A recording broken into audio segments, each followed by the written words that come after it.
Abarwanyi ba M23 bamaze kugota agace ka Mushaki. Ndasubiramo. Abarwanyi ba M23 bamaze kugota agace ka Mushaki, ndetse amakuru arimo kutugeraho aremeza ko abasirikare b'u Burundi bamaze guhunga imirwano muri kariya gace. Ubu ngubu inyeshyamba za FDLR n'abamayimayi nibo barimo guhangana na M23 mu gihe abasirikare b'u Burundi babonye urugamba rukomeye bakavanamo akabo karenge bakirukanka. Ubu ngubu bakaba barimo guhungira mu gace ka Sake ndetse no hirya yako. Hari amakuru avuga ko imodoka zari zitwaye abasirikare b'u Burundi zageze mu nzira imwe igakora impanuka. Benshi mu basirikare b'u Burundi bakaba bakomerekeye muri iyi mirwano bahunga. Amakuru kandi aravuga ko abarwanyi ba FDLR n'abamayimayi nabo bagiraniwe hariya mu gace ka Mushaki. Kuva mu gitondo cyo kuri uyu munsi hirya no hino muri teritwari ya Masisi harimo kubera imirwano ikomeye cyane. Abarwanyi ba M23 barimo baragenda begukana intsinzi muri za village zitandukanye ndetse na localité, aho abasirikari ba leta bagizwe na za groupe d'autodefense ndetse n'izindi nyeshyamba n'abamerceneri barimo gufasha FARDC barimo kugenda bakubitwa inshuro bakirukanka bagahunga. M23 ifite imbaraga zikomeye ku rugamba ndetse irimo kwirukansa abamerceneri bose ba FARDC muri Masisi. Muri Mushaki rero ibintu birakomeye cyane kuko urugamba ruracyakomeye, ndetse harimo kumvikana urufaya rw'imbunda ziremereye. Abambari ba FARDC baracyahanyahanyaza barwana na M23, ariko kugeza ubu turimo turavugana amakuru arimo kutugeraho aravuga ko M23 yamaze kugota agace ka Mushaki. Abasirikare b'u Burundi barimo gufasha FARDC ku rugamba bo bamaze guhunga, ndetse amakuru arimo kutugeraho aremeza ko benshi bakomerekeye ku rugamba, ndetse n'ubwo bari barimo guhunga imodoka zabo zikaba zakoze impanuka, benshi bakaba bakomeretse. Ariko amakuru arimo kutugeraho aremeza ko nta n'umwe witabye Imana muri iriya mpanuka yabaye ku muhanda werekeza muri Sake. Amakuru arimo gutangaza n'abanyagihugu baherereye muri kariya gace ka Mushaki aremeza neza ko biboneye abasirikare b'u Burundi barimo kurira amakamyoneti yabo barimo guhunga, ndetse abasirikare b'u Burundi bapakiye intwaro zabo barigendera bava mu gace ka Mushaki nyuma yo kubona ko abarwanyi ba M23 barimo ku muvuduko uhambaye kandi ko barimo kumesha urufaya rw'amabombe ku basirikare ba FARDC ndetse n'inyeshyamba. Amakuru rero aravuga ko kugeza ubu amasirikare ba M23 barimo kugerageza kwinjira mu gace ka Mushaki, ndetse ko bagose inyeshyamba za FDLR. Hari amakuru kandi avuga ko bamwe mu nyeshyamba za Nyatura nabo bamaze kuva ku rugamba, bavuga ko badashobora gukomeza kurwana mu gihe ngo FARDC itarimo kubaha ibifaru by'intambara ngo bibafashe kurwana n'izi nyeshyamba za M23. Mu gihe rero imirwano irimo guca ibintu hariya mu gace ka Mushaki, ndabamenyesha ko hirya no hino muri Masisi naho urugamba rukomeye. Hari uduce twinshi turimo kuberamo imirwano, kandi M23 ikaba irimo kwihirukana abasirikare ba FARDC. Kuri ubu rero igisirikare cya Kongo kikaba kirimo kubona ayimbwa yaboneye ku mugezi. Abarwanyi ba M23 barimo kwisubiza uduce twabo bari barigaruriye, maze bakaza kutuvamo tukajyamo abasirikare ba EAC bakomoka mu gihugu cy'u Burundi. Aba basirikare ba EAC bakomoka mu gihugu cy'u Burundi, M23 ibashinja gukorana n'imitwe yitwaje ibirwanisho ikunze kwiyita Wazalendo cyangwa se autodefense. Iyi ngiyi irimo za FDLR ndetse na za Nyatura. Abangaba rero ngo bakomeje kugirira nabi abanyagihugu, kandi abasirikare b'u Burundi barebera, ndetse ngo abasirikare b'u Burundi barimo gufatikanya na FARDC mu bikorwa byo guturira inyubako z'abanyagihugu ndetse no kubagira nabi hariya muri za Mushaki ndetse no muri za Kirorirwe mu bice byose bya teritwari ya Masisi. M23 yarakaye. Ndasubiramo. M23 yariye Karungu, ndetse yatangije urugamba rukomeye rugamije kwirukana izi nyeshyamba muri turiya duce, ndetse amakuru akavuga ko M23 irimo gushaka aba basirikare ba EAC bakomoka mu gihugu cy'u Burundi. M23 ibashinja gukorana n'imitwe yitwaje ibirwanisho ikunze kwiyita Wazalendo cyangwa se autodefense. Iyi ngiyi irimo za FDLR ndetse na za Nyatura.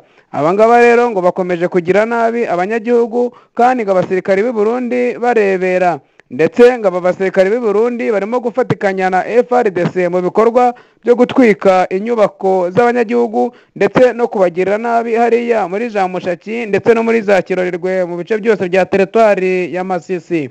M23 yarakaye, M23 yariye Karungu ndetse yatangije urugamba rukomeye rugamije kwirukana izi nyeshyamba muri turiya duce, ndetse amakuru akavuga ko M23 irimo gushaka kwerekeza mu gace ka Sake kugira ngo ibe yagacakira maze ifunge amayira yose ava muri Nord Kivu yerekeza muri Sud Kivu, kuko amakuru yemeza ko intara ya Kivu y'Amajyepfo nayo yabigiye kugwa mu minwe ya M23.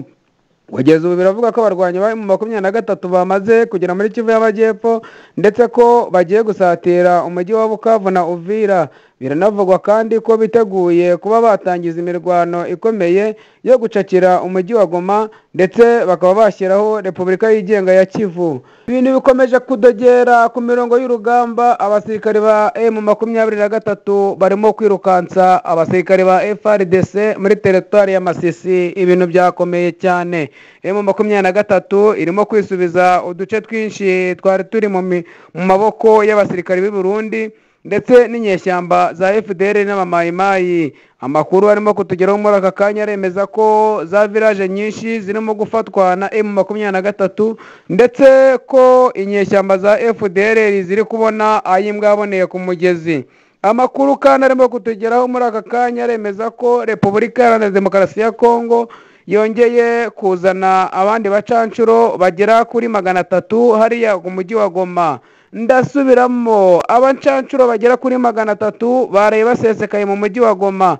Abangaba bakaba baje gufasha FARDC kurwana n'urugamba rwa M23, ndetse amakuru aravuga ko aba bacancuro baje gutoza abasirikare ba FARDC baherereye hariya muri Nyiragongo ndetse no mu bice by'Uburasirazuba kugira ngo barebe ko bakegaranzura abarwanyi ba M23, ndetse bakaba bafite n'umugambi wo kugaba ibitero ku gihugu cy'u Rwanda.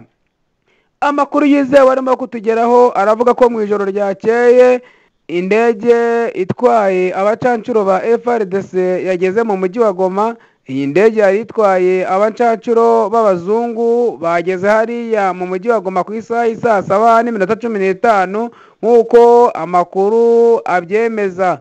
Aba bacancuro bivugwa ko benshi ari abo muri Wagner Group ndetse abandi bakaba bakomoka mu bihugu bya Chechnya ndetse na bya Serbia.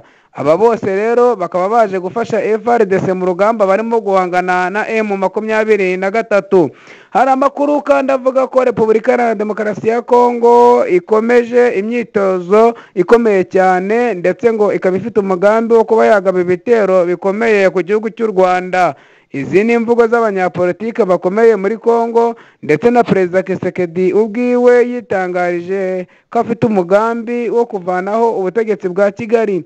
Hari amakuru avuga ko Repubulika Iharanira Demokarasi ya Kongo ikomeje gutanga intwaro nyinshi mu mitwe y'inyeshyamba za FDLR, abamayimayi ndetse na za Nyatura ndetse n'abano bamerceneri bo muri Wagner Group ndetse n'izi nyeshyamba zindi zo muri za Chechnya ndetse na za Serbia kugira ngo babafashe ngo barebe ko bashobora guhungabanya umutekano w'igihugu cy'u Rwanda. Amakuru yizewe kandi aravuga ko abandi bacancuro benshi ba Repubulika Iharanira Demokarasi ya Kongo baherereye mu mujyi wa Kisangani. Hariya muri Kisangani kandi ndabibutsa ko ku munsi w'ejo ariho Chef d'Etat Major General Christian Chiwewe yageze agiye gukora inspection y'igisirikare cya FARDC. Hari abasirikari benshi bari barangije imyiteguro ya gisirikari kandi aba basirikari nta kindi bari barimo kuvuga, bavugaga ko bagiye gutangiza intambara ikomeye cyane kuri M23 ndetse n'igihugu cy'u Rwanda. Repubulika Iharanira Demokarasi ya Kongo imaze iminsi ishinja igihugu cy'u Rwanda gushyigikira abarwanyi ba M23 ndetse abategetsi bakomeye muri Kongo bamaze iminsi banavuga yuko intambara hagati y'u Rwanda na Kongo ishoboka. Perezida Kisekedi wewe yareruye avuga ko ashaka kuvanaho ubutegetsi bwa Kigali ndetse yavuze ko yiteguye gufasha umuntu uwo ari we wese ushaka kuvanaho ubutegetsi bwa Kigali. Perezida Kisekedi kandi mu minsi ishize yavuze ko yiteguye kwakira inama ikomeye, inama yise mpuzamahanga y'abarwanya ubutegetsi bw'u Rwanda. Iyi nama rero ikazabera i Kinshasa nk'uko amakuru arimo kutugeraho arimo kubyemeza. Ubwo General Christian Chiwewe yari arimo kugeza ijambo ku basirikare hariya muri Kisangani, yababwiye ko bagomba kwambarira urugamba kandi bakitegura guhangana n'umwanzi ariwe M23. General Christian Chiwewe yavuze ko Repubulika na Demokarasi ya Kongo igeze mu bihe bikomeye ndetse ko umwanzi arimo gusatira umujyi wa Goma. Aba basirikare rero biteguye kujya ku rugamba guhangana na M23 nk'uko babirahiriye imbere ya General Christian Chiwewe uyoboye FRDC. Amakuru kandi aravuga ko abacancuro benshi bo muri Wagner Group ndetse n'abandi bamerceneri bagaragaye hariya ku rubuga rw'imyitozo ya FRDC Kisangani. Hagaragaye abacancuro bo muri Wagner Group, abo muri za Serbia ndetse no mu bindi bihugu by'uburasirazuba bw'Uburayi bari barimo gutoza abasirikare ba FRDC. Aba bacancuro kandi nabo biteguye ngo kujya ku mirongo y'urugamba ngo bagafasha kurwanya M23, ndetse bikanavugwa ko bashobora kugira uruhare mu gutegura ibitero bikomeye ku gihugu cy'u Rwanda nk'uko Repubulika Iharanira Demokarasi ya Kongo imaze iminsi bihigira kandi ikabitangaza. Amakuru rero aravuga ko ubungubu Repubulika na Demokarasi ya Kongo igeze mu myiteguro ya nyuma yo gutangiza intambara karundura ku barwanyi ba M23. Gusa abahanga mu bya politike baravuga ko imyifato ya Repubulika na Demokarasi ya Kongo ishobora guteza umwijyane ukomeye mu karere k'ibiyaga bigari. Igihugu cya Kongo cyarahakanye kiratsemba kivuga ko kitazaganira n'abarwanyi ba M23. Aba barwanye ba M23 nabo bavuze ko batazarambika intwaro hasi kugeza igihe ubutegetsi bwa Kongo buzumva icyo basaba. Ndasubiramo, Repubulika na Demokarasi ya Kongo igeze mu myiteguro ya nyuma yo gutangiza intambara karundura ku barwanyi ba M23. Gusa abahanga mu bya politike baravuga ko imyifato ya Repubulika na Demokarasi ya Kongo ishobora guteza umwijyane ukomeye mu karere k'ibiyaga bigari. Igihugu cya Kongo cyarahakanye kiratsemba kivuga ko kitazaganira n'abarwanyi ba M23. Abarwanyi ba M23 nabo bavuze ko batazarambika intwaro hasi kugeza igihe ubutegetsi bwa Kongo buzumvira icyo basaba. Aba barwanyi biravuga ko kandi bari kugera muri Kivu y'Amajyepfo, ndetse hari n'amakuru yemeza ko baba bagiye gufata Kivu y'Amajyaruguru na Kivu y'Amajyepfo maze bagashinga Repubulika yigenga ya Kivu. Kugeza ubu turimo turavugana ndamamenyesha ko ibintu bikomeye cyane mu burasirazuba bwa Kongo. Abarwanyi ba M23 bo barimo kurikoroza ndetse barimo gucacereza village nyinshi mu gihugu cya Kongo, cyane cyane muri teritwari ya Masisi ahari kubera imirwano ikomeye cyane. Abarwanyi ba M23 kandi barimo gusatira umujyi wa Goma ndetse n'agace ka Sake gaherereye mu burengerazuba bw'umujyi wa Goma. Muri Mushaki ibintu birakomeye cyane kuko harimo kubera imirwano ikomeye cyane, ndetse abamerceneri ba FRDC barimo kugaragara ku rubuga rw'imirwano. Amakuru rero arimo kutugeraho kugeza ubu, kandi amakuru arimo gutangazwa n'abasirikare ba Kongo aremeza ko abacancuro ba Kongo bakomeje kwiyongera, ndetse ko Kongo itakaza amahera menshi kuri bano bacancuro barimo kwifasha kurwana. Amakuru atugeraho yemeza ko umucancuro umwe ahembwa $1,000 ku munsi, ndetse Repubulika na Demokarasi ya Kongo ikaba ikomeje kubatumizaho ku bwinshi. Aba rero bakaba barimo gutwara $1,000,000 y'Amanyamerika, mu gihe abanyagihugu bo mu burasirazuba bwa Kongo bo barimo kwicwa n'inzara. Impunzi nta kivugira zifite ndetse zirimo kwicira isazi mu maso, ndetse abanyagihugu benshi bakomeje kunenga ubutegetsi bwa Kongo ko ntacyo bwitayeho, ahubwo bukaba burimo gutakaza $1,000,000 y'Amanyamerika mu guhemba bano ba merceneri barimo kuza kurya umutungo wa Repubulika na Demokarasi ya Kongo, bavuga ko bagiye kurwanya M23 n'igihugu cy'u Rwanda. Mu mujyi wa Goma urageraniwe, abarwanyi ba M23 barimo gusatira umujyi wa Goma. General Christian Chiwewe uyoboye igisirikare cya FARDC ndetse na Jean Pierre Bemba bategetse ko intwaro za FARDC izikomeye cyane zari ziri mu mujyi wa Goma zitangira guhungishwa nyuma yo kumenya amakuru ko General Sultan Makenga agiye kugaba ibitero bikomeye cyane byo gucakira uyu mujyi wa Goma. Amakuru yamaze kumenyekana aremeza ko mu ijoro ryakeye habaye inama ikomeye cyane y'abajenerali bakomeye bayoboye urugamba hariya muri Kivu y'Amajyaruguru. Amakuru twamenye aremeza ko ari inama ikomeye cyane yabereye muri hoteli Serena mu mujyi wa Goma, ikaba yari iyobowe na General Chikwe Chitambwe. Iyi nama kandi yari irimo General John Kinyabuguma ndetse na Patrick Sasanziga bose ba FARDC. Amakuru yizewe arimo kutugeraho aremeza ko iyi nama yari iyobowe na General Chikwe Chitambwe Jerome yigiraga hamwe uburyo igisirikare cya Kongo gishobora gucunga umujyi wa Goma ndetse n'uburyo FARDC ishobora kubyitwaramo mu gihe ibitero by'abarwanyi ba M23 birimo gusatira umujyi wa Goma. Amakuru arimo kutugeraho aremeza ko General Chikwe Chitambwe ndetse na General Christian Chiwewe bemeranijwe ko abasirikare ba FARDC bazakorana n'abamerceneri maze bagashungera umujyi wa Goma, ariko ngo babona bikomeye bakavamo bakiruka bagahunga kubera ko igisirikare cya Kongo kidashaka ko ngo habera imirwano ikomeye mu mujyi wa Goma. General Chikwe Chitambwe ndetse na Jean Pierre Bemba na General Christian Chiwewe ku munsi w'ejo bavuze ko umujyi wa Goma utagomba gusenywa n'imirwano y'aba barwanyi ba M23, kandi ko mu byigaragara ko kandi bigaragarira amaso biragaragara ko M23 irimo gukoresha ibitwaro bikomeye kandi ko ngo 23 ishyigikiwe n'ibihugu bikomeye, bityo rero ngo gufata umujyi wa Goma byabaye ibintu biboroheye cyane.